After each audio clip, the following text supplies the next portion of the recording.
Hello guys, for today's video ay magluluto naman tayo ngayon ng hamonadong baboy. Dapat yung ating karne ay nahiwa ng manipis at saka palapad po. Para maganda ang pagkabalot natin.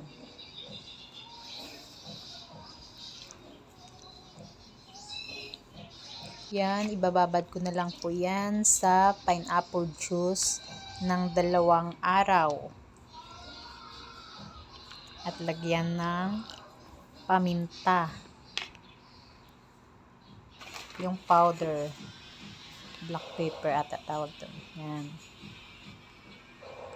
Tapos, paghalo-haloin lang natin ito hanggang sa malublob lahat sa pineapple. Tsaka lagyan din ng oyster sauce para pandagdag lasa po. Yan, halo-haluin lang at saka takpan natin ng cycling wrap. At saka ilagay natin sa ref ng 2 araw. Yan. Lublob ng maayos. Para maganda yung pagka-marinate po ng ating karne sa pineapple juice.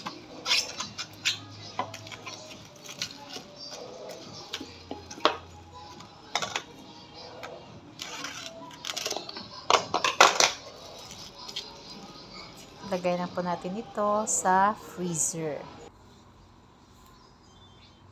Ayan, 2 araw na po yan nakamarinate. Yan ang ating sangkap, ham at saka yung cheese.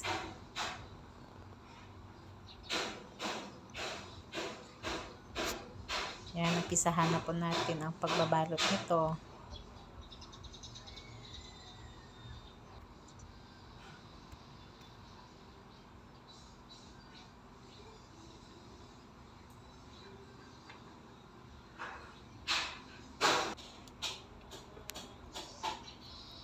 Yan, lagay natin yung ham sa gitna at saka yung keso.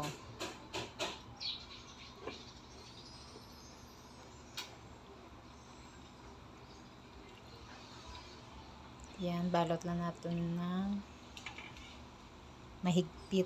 Tsaka balot again sa cycling wrap para hindi po ito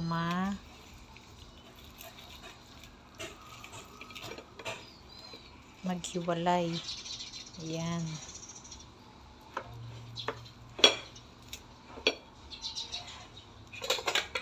Pagkatapos po natin itong ibalot, ibalik lang po natin ito sa ref ng mga 1 oras bago natin lutuin.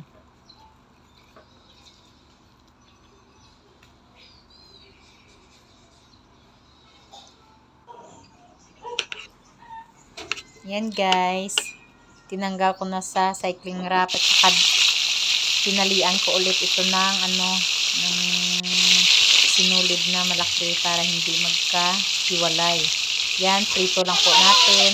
Konting mantika lang po. Maya-maya yung sabaw na ni-marinate po natin. Yun ang isasabaw po natin. Tsaka dagdagan na lang po natin ng pineapple juice ulit. Hintayin lang natin na lumambot yung karne at saka maglapot yung sabaw. Yan, medyo malapot na. At saka nilagay ko po yung pineapple chunks. Yan po, malapot-lapot na yung sabaw at saka medyo malambot na. Pwede nang hanguin. Yan, luto na po ang ating pork hamonado. Tsaka slice na lang natin ito ng maninipis. Yan po. Maraming salamat po. Thank you for watching my videos.